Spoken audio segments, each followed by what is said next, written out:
तेरे को पीछे भी एक गंजा बैठा है, उसको बोलो करा दे। हाँ सर, मेरी वाइफ भी इनिशियली मना कर रही थी। आज ही मेरी बेटी से मेरी बात हुई, मैं पूछ रहा था कि वाइफ क्यों मेरी मना करती, तो उसने एक सीक्रेट आज मुझे पता है कि वो इनसिक्योर हो जाती थी कि if he gets hair back he will be better looking person. तो ये राज अब तक दबाए रखा था, आज मेरी बेटी ने मुझे बताया। तो खैर, here I am looking the way I am, and thanks to Dr. Pradeep and Dr. Niharika and their setup, their team. They've been absolutely wonderful, and the entire procedure went so smoothly, and it was almost like कि मैं resort में हूँ और picnic चल रही है। Picnic में ये है कि भैया कुछ कहीं ना कहीं चलते चलते कांटे लग जाते हैं, कहीं ना कहीं थोड़ा बहुत ऊपर नीचे का जो होता है बर्दाश्त करने लायक ही पेन होता है, कुछ नहीं। तो मतलब मेरी सबको यही एक सजेशन है, राय है, और सबको मैं बोलूँगा जो भी अपने लुक के बारे में कॉन्शियस हो, तो उनकी लुक और बेहतर हो सकती है अगर अपने आप को ये डॉक्टर टीम के हवाले करें। अनीस ने डॉक्टर प्रदीप और डॉक्टर आरिका के बारे में बता दिया है, ये सच में जादूगर हैं। बल्कि डॉक्टर प्रदीप मेरे पीछे को 3 साल लगे रहे, कभी इसकी फोटो दिखा रहे, कभी उसकी फोटो दिखा रहे, कभी ये दिखा रहे, कभी वो दिखा रहे। तो एक दिन उन्होंने मुझे अपने घर बुलाया, घर नहीं बल्कि फार्म हाउस में बुलाया, और वहाँ पे मैंने देखा कि कुछ अजीब फॉरेनर्स घूम रहे हैं, सबके बाल निकले हुए और नए बाल लगे। तो मैं हैरान हो गया। तो इन्होंने कहा मेरे जो 70% क्लाइंट है सब बाहर से आते हैं, तो इसलिए मैं आपके पीछे पड़ा हूँ कि मैं भी आपको देखना चाहता हूँ कि आपके बाल अनिल आपके ब्रदर से बेटर हो या कम से कम उस जैसे हो। तो मैंने कहा ये तो मैं चैलेंज आपको देता हूँ, नहीं हो सकते, क्योंकि अनिल के जो बाल हैं वो आज तक इंटैक्ट हैं, और आपने देखा है बल्कि कई लोग तो ऐसे रिएक्ट करते हैं नाखून और दांत छोड़ के हर जगह बाल हैं। तो खैर, इससे पहले भी मतलब my wife Shree used to tell me कि बोली पहले वजन कम करो फिर बाल ठीक करना, क्योंकि पहले भी ख्याल आता था कुछ कि भैया मैं गंजा हो रहा हूँ। तो कुछ लोग मुझे ये बोलते थे गंजे लोग की किस्मत अच्छी होती है, चौका भी गंजा था, ये भी गंजा था, वो भी गंजा था। तो उन गंजे लोगों के पास पैसे बहुत होते हैं, तो उस पैसे के लालच में मैं गंजा रहा काफी साल। तो खैर, अब सीरियस बात तो ये है कि भाई एक रोज में फाइनली कन्विंस हो गया, क्योंकि मैंने लोगों से पता किया कि भाई ये एक्सरसाइज में कितना दर्द होता है और कितना हम सह सकते हैं। तो खैर, सबके अलग अलग वर्जन थे, पर डॉक्टर साहब ने अश्योर किया कि कोई ऐसा दर्द नहीं होगा, it will be a bearable pain. And honestly it was absolutely a very good experience.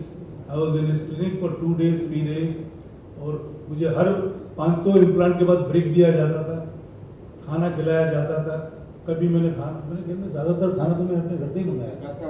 हाँ, तो खैर खाने का ब्रेक होता था, उसके बाद डांस का ब्रेक होता था। मैं नहीं डांस करता था, डॉक्टर डांस करता था। फिर गाने दिखाते थे, और इनकी पसंद की कुछ मेरी फिल्मों के गाने, तो मॉनिटर पे वो चलते रहते थे। मॉनिटर मतलब जहाँ पे मुझे प्रोसीजर के लिए बिठाया नहीं गया था, लेटाया गया था, तो ऐसा पोजीशन पर रखा था कि ताकि मैं गाने भी देख सकूँ।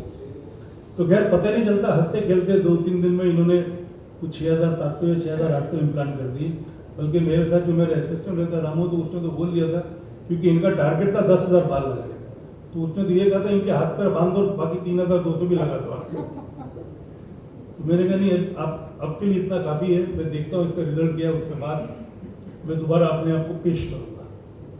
खैर, इससे पहले भी मैं कई लोगों को मिला हूँ जिन्होंने बाल इम्प्लांट किए हैं, मैं उनके बारे में कमेंट नहीं करना चाहता हूँ। कुछ डॉक्टर्स को भी मिला हूँ मैं, और सबका ये कहना था मेरे डोनर है अच्छे हैं, ये अच्छा है, वो अच्छा है, आप बाल लगाओगे तो ठीक हो जाओगे। बट जिन्होंने इम्प्लांट किया है, ज़्यादातर लोगों को देखा है कि उनके टेम्पल पे अपना सर देख के, माथे पे देख के लगता है कि बाल इम्प्लांट किए।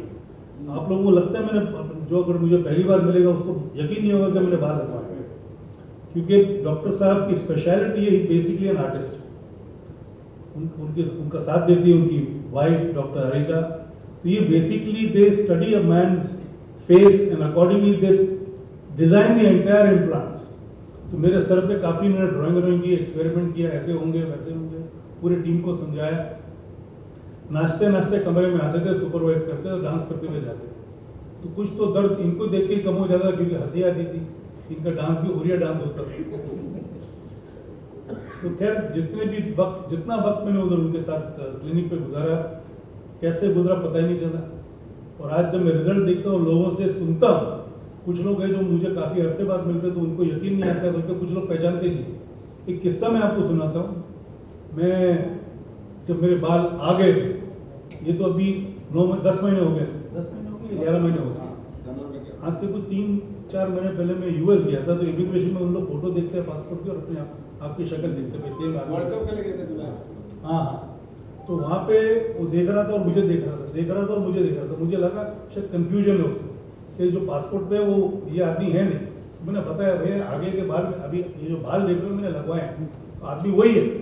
तो वो भी हंसा, बोला वेरी गुड जॉब है, वेरी गुड जॉब है। तो ये भी मेरे साथ हो चुका है। एंड इट वॉज मतलब मैंने अक्षय खन्ना को भी कहा भैया आके मिलो, कुछ और भी मेरे दोस्त थे जैसे अनीस को भी मैंने कहा, इनको एनकरेज किया। सबको ये डर रहता है कि बाल इम्प्लांट का मतलब है कि दर्द होगा, ये होगा, वो होगा, ऐसा कुछ नहीं होगा। It's easy. आज जैसे अगर आप, मेरे को लगता है जैसे जो शुगर के लोग जिनका शुगर का प्रॉब्लम होता है, जैसे प्रिक करते हैं और टेस्ट करते हैं अपने आप को, वैसा ही होता है। मतलब इट इज नॉट इवन कि जब आपका कोई डॉक्टर ब्लड लेता है वेन से, उतना भी दर्द नहीं होता। जो प्रिक करते हैं जो महसूस होता है वही महसूस होता है। तो पहले लोकल एनेस्थीसिया दिया जाता है, उसमें थोड़ा बहुत दर्द का एहसास होता है। उसके बाद जब इम्प्लांट होता है तो वो दर्द कम हो जाता है। मेरे साथ ये हुआ, मैं समझता हूँ इसके साथ भी ऐसे ही हुआ। तो हंसते खेलते मतलब बाल लग गए। अब खेत पूरी रेडी हो गई है। बाल लगने के बाद कम से कम मैंने 4-6 बार हेयर कट भी किया है। तो जो मेरे बाल काटने आता था वो भी हैरान हो के बाल कैसे आ गए। तो उनको बताना पड़ा भैया बाल ऐसे हैं कि मैंने अपने बाल पीछे के आगे कर दिए, और मैंने नहीं किया, डॉक्टर ने किया। बल्कि हफ्ता भर पहले जब ये प्रेस कॉन्फ्रेंस की बात हुई, हफ्ता 10 दिन पहले, तो इन्होंने कहा था कि बाल आपके ऐसे है कि ऐसे ही रखना। तो मेरे ध्यान से निकल गया, कुछ इवेंट ऐसा था, मुझे लगा मेरे बाल इधर उधर से कुछ ज़्यादा बढ़ गए। ऊपर से मेरी माँ मुझे बोली तेरे बाल तो पापा से भी, मेरे my father passed away when he was 86 and he had almost about 70-80% hair intact. He was a hairy Pathan, like और पठान था, पूरा चिट्टा चेहरा और बाल बिल्कुल फुल ग्रोथ बाल होते थे। और मेरी माँ ने जब कहा कि पापा जैसे तेरे बाल हो गए, तो मुझे लगा कि हाँ भाई काम सही हुआ। और अब भी जब भी मैं जाता हूँ बोली तेरे बाल बड़े ही होते, बढ़ते ही जा रहे हैं। तो मैंने कहा अपनी खेती है और मैन्योर डालते रहता हूँ, पीआरपी करते रहता हूँ। पीआरपी डॉक्टर का कहना है पीआरपी लाइक मैन्योर, जैसे खेत के लिए मैन्योर खेत में डालते हैं ना ताकि क्रॉप अच्छी तरह हो गए, स्ट्रांग हो गए। तो ये मैन्योर होता है आपका खुद के ब्लड लेके वो लगाते हैं, उसको कुछ सेपरेट करते हैं, क्या करते हैं, प्लाज्मा। तो खैर वो उसके भी मैंने 4-5 सेशन किए हैं, उसमें भी कोई मतलब that also has been very painless and overall I feel I am blessed to have given myself, surrendered myself to doctor Pradeep and doctor Niharika and there and इनका क्लिनिक मैंने गुड़गांव में भी देखा है, हैदराबाद में भी देखा है और बॉम्बे का भी देखा है। और मुझे ऐसा लगता है इनको हर सेंटर में क्लिनिक खोलना चाहिए, क्योंकि मुझे ही नहीं बल्कि आप मोहम्मद शामी को आज देखो, इन्होंने मुझे मोहम्मद शामी की तस्वीर दिखाई, अजहरुद्दीन की तस्वीर दिखाई, रवि शास्त्री की दिखाई, मतलब वगैरह कई फॉरनर्स की दिखाई। कुछ फॉरनर ऐसे थे कि आए थे तो बिल्कुल गंजे थे, उनके डोनर हेयर भी नहीं थे, तो बोला उनके में दाढ़ी से बाल निकाल के लगे। तो ये दाढ़ी के बाल निकालने में भी एक्सपर्ट है इनकी पूरी टीम। तो उनको देख के भी मुझे ऐसा लगेगा जब इन्होंने ये करिश्मा किया हुआ है जो गंजे आदमी को पूरे बाल वाला कर दिया। और मेरी वाइफ की मुझे बात याद आती है कि बाल अगर लगाना हो तो पहले वेट कम करो। तो पहले मैंने एक डाइट फॉलो किया कि खाने पीने में थोड़ा मैं I am very food loving person, basic food ही, तो उसको मैंने कंट्रोल किया है। Lost about 14-15 kg। एक टाइम पे तो 16 किलो वजन कम हो गया था। फिर दिवाली के बाद इतने फंक्शन हो रहे हैं, अभी दिसंबर में फंक्शन हो रहे हैं, शायद 2-3 किलो बढ़ गया है। तो थोड़ा बहुत पेट है वो मेरे ख्याल में आखिरी में जाता है और एक्सरसाइज जाता है। एक्सरसाइज मेरे को होती नहीं है क्योंकि रात को सोता हूँ तो कुछ बोझ लेके सोता हूँ, उठता हूँ तो बोझ लेके उठता हूँ, तो ध्यान नहीं रहता भाई एक्सरसाइज करूँ या करूँ। बट फिर भी वजन कम हुआ तो मैंने कहा अब मैं डॉक्टर के अपने आप को हवाले कर सकता हूँ भाई अभी मुझे लगता है मैं स्लिम टू डिम और at least I am in better shape than what I was before. तो अब बाल लगने के बाद और बेटर लगने लगा। मेरी कुछ फीमेल फॉलोइंग भी बढ़ गई है, जहाँ मैं जब भी मैं एयरपोर्ट से गुजरता हूँ कुछ लोग फोटो खींचने आते हैं। और इसमें पहले सिर्फ लड़के लोग आते थे या कुछ लोग आते थे जो मुझे पहचानते थे, आजकल कुछ फीमेल्स भी आती है तो उससे अच्छा लगता है। Who doesn't like female attention? तो मतलब all in all it has been a wonderful experience, and the way, you know, if you see Mohammad Shami now, if you see Azharuddin now, you see Ravi Shastri now, these are known names which I can tell you. I don't want to take the names of the actors or the other known personality he's worked on. These are faces where he has even promoted. In fact, इनके जो दिल्ली में जाओ तो कुछ posters लगे हैं, कुछ hoarding लगे हैं यहाँ पे, ये सब चेहरे, नया चेहरा और पुराना चेहरा कंपेयर करते हैं। अब मुझे लगता है सून दिल्ली में जाऊँगा तो मेरी और अनीस की फोटो लगी होगी कि बिफोर एंड आफ्टर। आपकी तो पक्की हुई थी, अभी शुरू हो जाएगी। हाँ, अनीस की भी 6 महीने बाद अनीस की भी लग जाएगी कि भैया इनको कोई रंग लोगों लगाने की जरूरत नहीं है।